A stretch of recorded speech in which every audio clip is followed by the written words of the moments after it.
Zdravo, jaz sem Staša in sem polna kolesarskega zagona. Že od nekdaj vozim kolo v službo, nekoč sem imela malo starejše kolo, potem pa, ko se je pojavil razpis za subvencioniranje električnih koles, tudi za fizične osebe, sem izkoristila to priložnost in se odločila za nakup večjega, tako imenovanega cargo oziroma tovornega kolesa.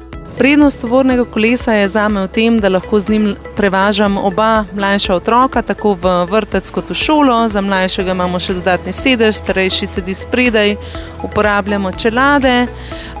Prednost pa je tudi to, da lahko dodajam in odvzemam moč pomoči električnega kolesa, se pravi, ko prevažam otroke, lahko to pomoč dvignem na šport, na turbo.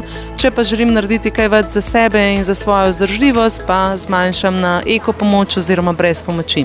Ker pa je kolo tudi bolj vredno, dražje, seveda smo investirali tudi v malce dražjo, vzdržljivejšo ključavnico, s katerim ga potem najboljše zaklenemo takole v stojalo pred službo.